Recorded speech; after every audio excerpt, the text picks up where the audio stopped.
In the darkening shadows of 1930s Germany, a peculiar figure was rising to ominous prominence within the fledgling Nazi Party.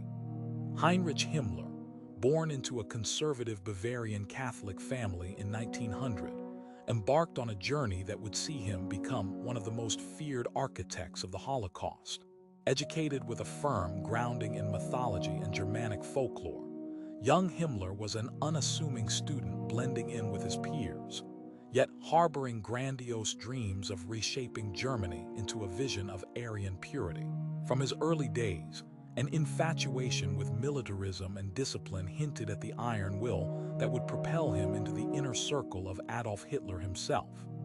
The day-to-day life of Heinrich Himmler, once he ascended to command of the Schutzstaffel, or SS, was a bizarre intermix of bureaucratic precision and delusional superstition. He wasn't often seen wielding a weapon, nor publicly orchestrating mass atrocities.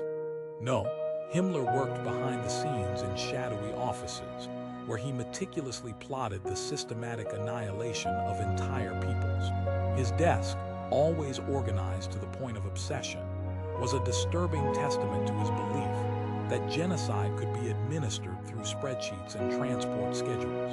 Himmler's slanted scrawl adorned countless memos, each a cog in his machine of death, while his walls were often adorned with Nordic runes and occult insignias, emblems of his belief in a pseudo-mystical mission.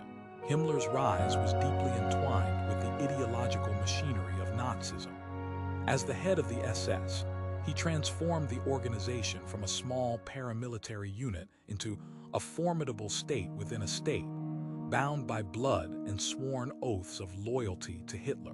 Under Himmler, the SS became the vanguard of the racial purity agenda, spearheading initiatives that married myth and pseudoscience, such as the Lebensborn program to increase the Aryan population. His fixation on ancient rites and Aryan ancestry was not merely an eccentric hobby, it was a central pillar of his chilling vision for Germany. By promoting derangement as doctrine, Himmler manipulated symbols of heritage to justify mass murder, presenting genocide as the revival of a mythical Aryan past. The human cost of Heinrich Himmler's ideological zeal was incalculable.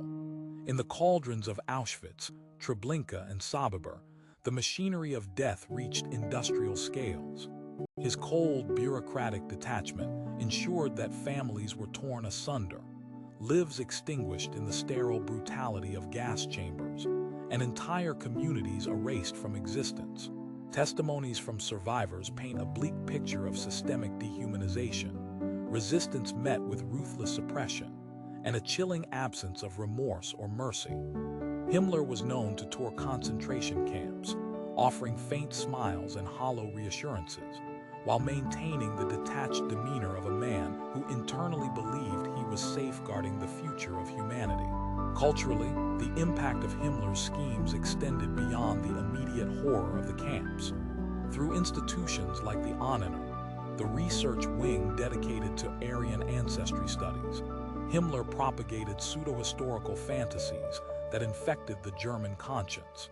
Educational pamphlets and public proclamations disseminated the notion of racial superiority, grooming a generation into complicit silence or enthusiastic participation. The chilling shadow of his cultural transformation can be seen in how ordinary citizens, teachers, doctors, clerks, were enmeshed in the web of genocide. The moral decay that Himmler instigated persists as a haunting reminder of how easily ideology can warp the fabric of society. In the twilight of the Third Reich, Heinrich Himmler's carefully constructed world began to unravel. As Allied forces closed in, Himmler's claims of mystical prowess and inevitable victory proved as hollow as his conscience was devoid of humanity. By April 1945, he was stripped of his SS titles by a paranoid and isolated Hitler.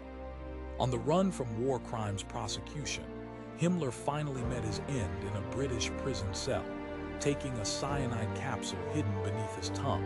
In death, he escaped earthly justice, but not condemnation. The legacy left behind by Heinrich Himmler is one of haunting infamy. His meticulous orchestration of atrocities redefine the limits of bureaucratic evil. Today, historians and scholars unravel the myth of Himmler to understand how ideology and power can mutate into monstrous ends. Despite his meticulously documented life, unanswered questions about his fanaticism and the depths of his delusion linger, prompting us to reflect on the dangers of unchecked authority. What was it about Himmler's vision that could compel a nation to overlook its humanity? And can such dark ideologies find fertile ground again? Share your thoughts and interpretations in the comments below. If these reflections about Himmler's grim legacy stir you, subscribe for deeper investigations into the twisted minds of history.